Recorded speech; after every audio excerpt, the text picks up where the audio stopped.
Hey everyone, welcome to another unboxing video on Bullpen's Gaming Den.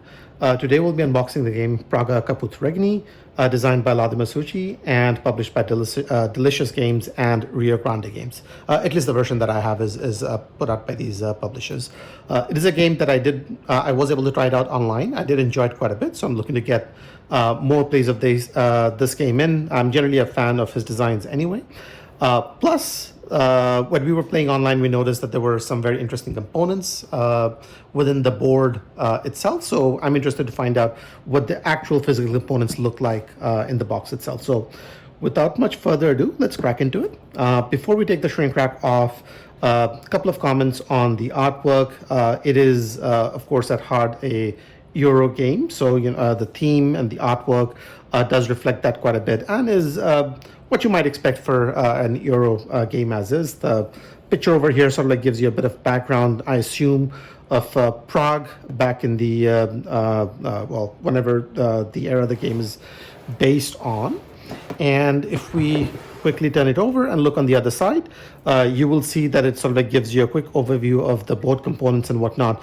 The pieces that I was mentioning earlier on, of course, I mean, you have the bridge and these, which are interesting, but I'm really interested to see how this wheel sort of works in the game itself, as well as the playboards itself. So that's enough of me rambling on.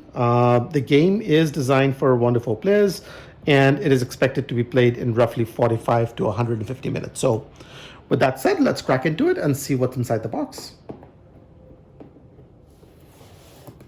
All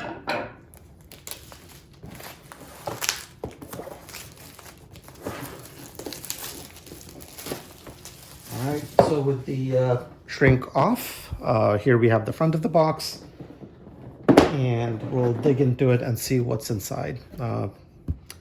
Blank white insert, not insert, sorry, inside of the box. So it looks like, first of all, we have some standard wooden pieces. I'm not gonna spend too much time on this, but just confirm that these are pretty much your standard Euro wooden pieces or cubes that you might expect. So with that, these will go back in the bag. Now the game does have eggs that you play with, which is interesting. It's used primarily for one of the actions on the pathway itself. So it looks like we have actual wooden pieces instead of tokens for those. And these are, I would say these are fine. It's not, the eggs that you get in Wingspan, for example, I would say those are definitely much better than these, but I guess it works. And these do also come in these 2 colors as well, but there's only 2 pieces of those.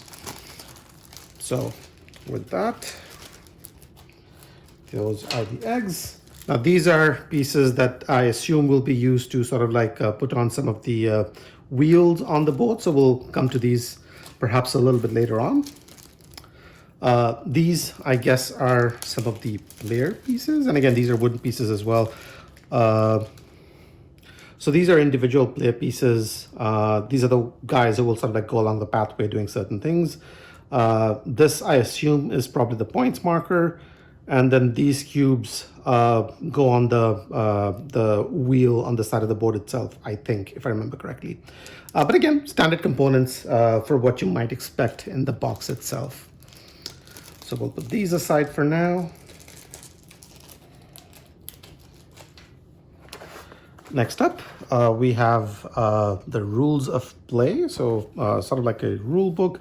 It is not a light game. There's definitely a little bit going on in here, so I expect that to be reflected in the rule book itself. Over here we can see the different components that you can expect to come in the game. The setup and how it works. There's definitely quite a few moving pieces as you set that up. The player board, and how that works. This is the wheel that I was talking about, so something that I want to see what the actual physical components look like when it's set up. So we have the setup, gameplay, choosing an action, performing actions, constructing a wall, constructing a building, different things that you can do. The university track, technology track, cathedral, hunger wall, all good stuff. Your action selection thingy, end of the turn, final scoring, solo variant. Not sure if I'm going to be able to try that out or not, but if this is something that's of interest to you, it is there.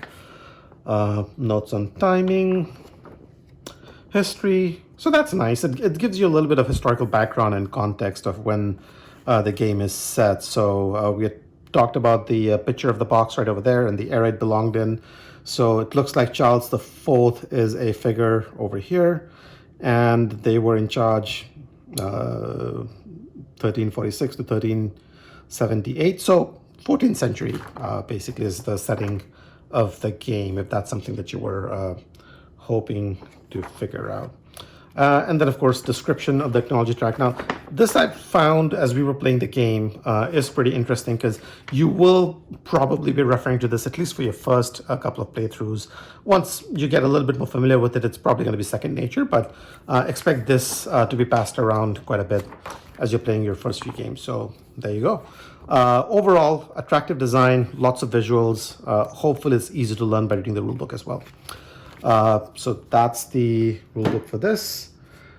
Now, as we had said, so you do get the bridge that you have to build and put out on the game board, as well as the cathedral and the hunger wall. So it gives you an overview of how those could be set up. And it looks like, hopefully it's not that difficult, and it's something that you do once at the start of the game, before your first game. And then after that, you can hopefully just, take it out of the box and it's easy to set up. But the thing that I'm also a little bit interested to find out is, given the fact that these are cardboard pieces, how does it work when sort of like it's in the box and things move around a little bit? Like, do they get squished, or how does that work? Well, not something that I may be able to cover for this video, but something that I would want to figure out. And then, of course, you have the player board and how that's set up. This is the game board wheel, I guess. Yeah, and the player board, as we can see, it's something that you will fold over, it looks like, and that sort of like creates the recessed board functionality. So it's interesting that they went down that route as opposed to a recessed board itself. Might be a production thing or something else, but anyhow, that's that. Lots of bags.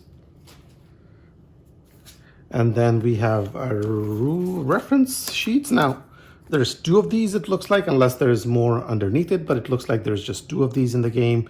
I wish there were two more, because this is something that you will refer to somewhat, probably closer to the end of the game, more so than not. So this really tells you how the end game scoring works.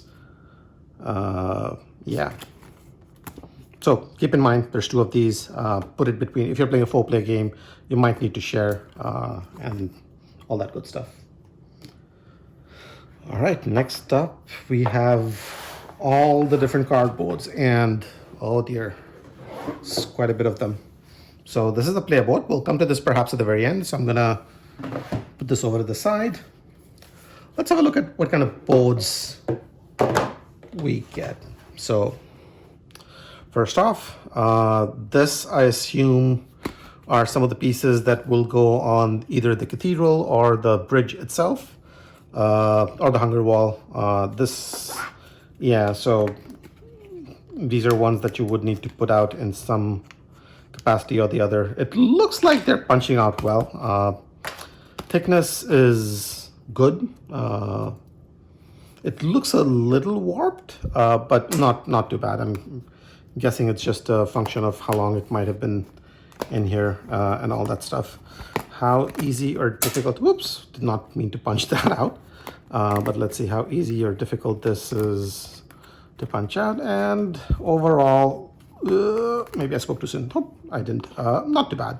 So this is the wheel that's going to go to the top right of the board, as it were, and it's going to rotate, and you will do the different actions. There's a cube that goes on here, so this punches out as well. And when it comes to the end of the round, when it's time for the end of the round, rather, there's supposed to be a recess on the board where sort of like the cube will sink in. It's going to stop this thing from moving, so that tells, acts as a reminder that it's the end of the round. We found that was a pretty cool idea, so it's there. And then, of course, it needs to be attached to the board and set up, so we'll see what that looks like at the afterwards as well. It looks like we have some cardboard eggs as well, if you do need that. And these are probably 3 ones, and then these are your individual ones. These are some of the objective tiles that you can complete. I think, if I remember correctly, these are related to sort of like the last few positions on the bridge itself. You can go there, pick up these tiles, and these will score you points at the end of the game. And these are tiles that you can put out on the, I forget the official name for this, the path or the walkway or whatever. Adds a bit of variability to how the setup of that path works. So that's there. But otherwise, generally, things are punching out well. So that's good news. I'm going to move this aside. Oops, all popping out quite easily. This is the player wheel, if I can call it that. It's not exactly a wheel. It's basically the different actions that you can take. So over the course of the game, you'll be putting out, these are the actions that you can take, basically. And also acts as a bit of a player because it tells you what you can do and what you can't do. Over the course of the game, you're going to be putting out upgrades on these. So you can beef up the actions that you can take, and you'll also be building walls around this by putting out different tiles on that. So that's basically what this one does. And then other pieces, I'm not going to go through all of these. This is the player wheel, so it helps you keep track of your resource. There's also a neat mechanism with that where you put down a cube, and then once you get to a certain stage, the cube stops the wheel from moving. And that gives you a reminder that you're supposed to get a certain benefit at that point. So interesting stuff. You also get window tokens in the game. There's both silver and golden ones, but I assume that the shape is going to be the same. And they're going to be identical except for the color. These are the tokens that will go around the action wheel itself, so you can take the actions with these.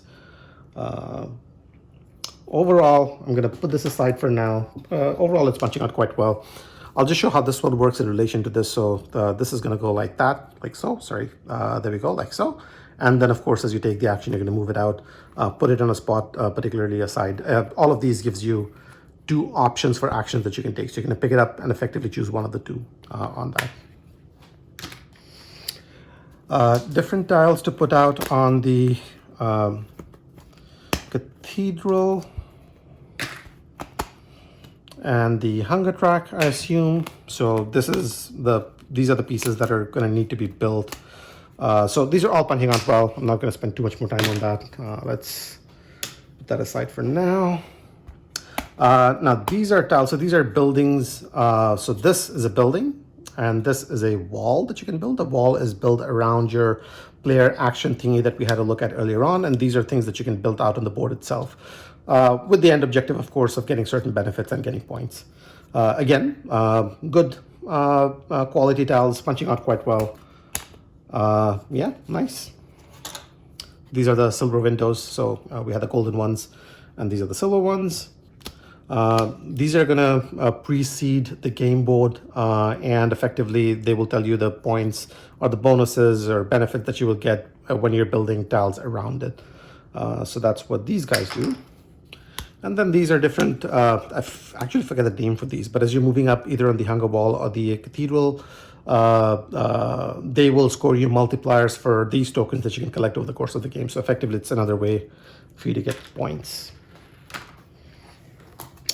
I think we're at that stage where we can probably zip through this now. So again, more building tiles. These are the upgrade tiles that you can see right here. Again, these will give you benefit based on the shapes on the side as well as you complete those. I'm not going to go through too much more on those because that's probably better to save for a rules video. You don't want all that detailed breakdown just right now. More of these. More of these. More of these. So again, your cathedral tiles and your whatnot over there. These. Now, this is probably the last piece we'll maybe have a look at before we go on to the player board. So this is where your individual player board is going to be. The idea is, and let's see if I can do this live. Well, live for me, perhaps not for you. So this folds in. You will punch these guys out. So on this side, you do get to see sort of like a full image of the board itself. But as you fold it over, I'm assuming you're going to be punching holes on these, putting sort of like your, I'm going to bring this over, wheel thingies on. and then effectively, so you can put down your resource cubes over here, makes it easy for you to keep track of it as it moves along. And at the same time, you will move this as you're getting a certain number of stone or gold. And then you have another track down here as well to keep track of. And as I had said, you will have cubes on these spots. So when you're moving this, you will come across it. This will act as a reminder that, you know, you need to take the cube out, get the upgrade, and then you're able to move this and continue forward.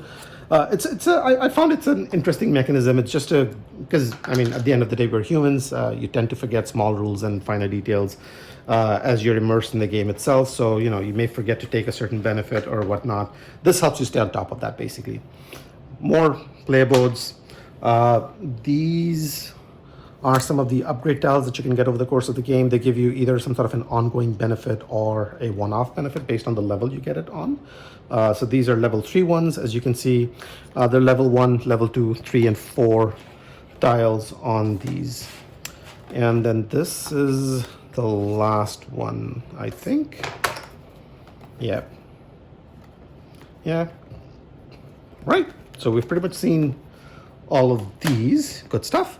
I'm going to clear this up in a minute. We'll come back and have a look at that board just now.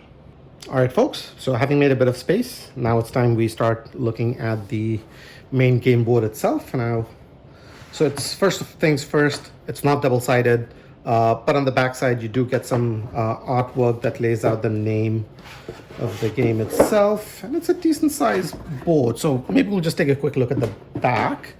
And as you can see, it's barely fitting in the camera. This is definitely a full-sized trifold board. So you have Praga, Caput, Regni written in the background, and this is sort of like a darkened version of what you will see on the other side of the board. Flipping over.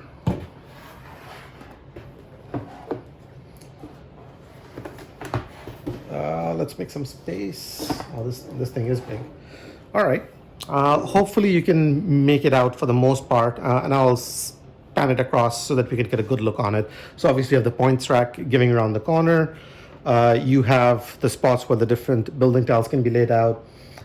This is where I forget which one's which, but you have the cathedral and the hunger wall that you will build out here. The action wheel is going to go on this spot. So there is, so